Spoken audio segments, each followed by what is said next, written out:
Part 2. Hi, my name is Pedro Porto, and I have been working in HR for the past 10 years. Now I have created this channel to help bring your work, your career, your team to the very next level.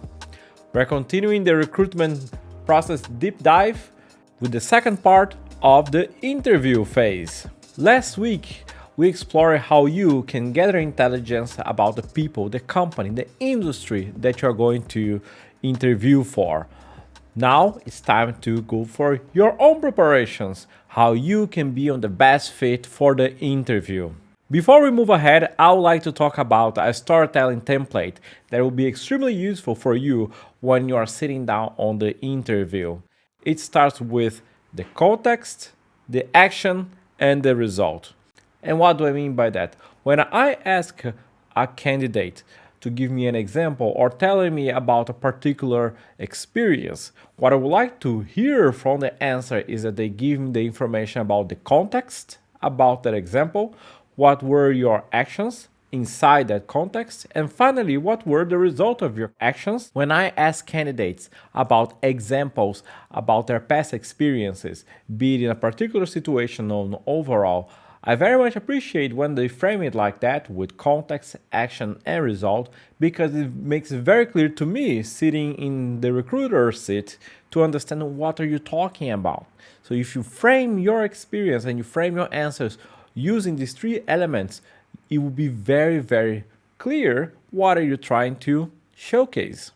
Being good at interviews is a matter of a lot of practice. Practicing by yourself, practicing with a friend, practicing online. But of course, you need to have some content to practice too. My first tip is for you to practice on the more generic questions that you see across most interview phases. So, for example, what was your motivation to apply for this position? What are your plans for the next 5 years? Well, these days a bit hard 5 years because of the COVID, but still, what are your plans for your future? What do you consider your strong points? What do you consider they are your weak points? What type of leadership style do you prefer in your manager?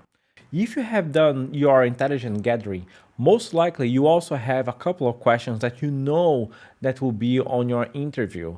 And you gather that intelligence throughout Glassdoor, throughout talking with contacts, towards examples of interviews on YouTube.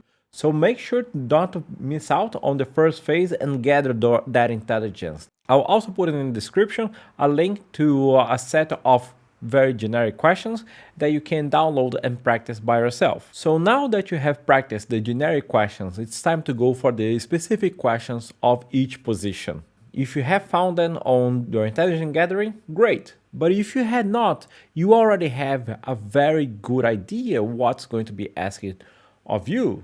And that is on the job ad that you use to apply for this position. So what you should do is to go to the job ad and below each paragraph, each bullet point, each element, you will write your own experience or an example that is related to that. So for example, if this position is asking someone that is very comfortable on a fast-paced environment, write down below it a situation in which you had to deal with a fast-paced environment. Remember to use the context, action, result. It will be good practice when you're actually on an interview. Now that you have the questions, it's time for you to practice. If you have a colleague, a friend, a family member that can be the recruiter and throw those questions at you, great. If you don't have, that's fine too. You can practice by yourself using a mirror. And why is important? Because you can practice how you tell your story. What tonality of voice are you using? What is your facial expression when you're telling that story? We are all very visual creatures, so you need to use your entire body to pass the right message. A bonus tip now that we're living the online world full of remote interviews is that instead of looking at your screen when you're answering a question, look directly at the camera. And why is that so important? When you are in an interview room, it's very easy to form a connection with somebody else. But now that we are separately and all working remotely, you need to emphasize the connection in another way. And looking straight at the camera is the best way to do it. Summing up, interviews can be challenging, but keeping the right frame set in mind, context, action, results, you will breeze through it, no problems. So if you have any questions, make sure to leave in the comments below. I'll gather your feedback and make another video about it. Until then, I ask you to subscribe, leave a like, hit the bell button, leave a comment. I really appreciate every single comment, and I'll see you next week. Pedro out.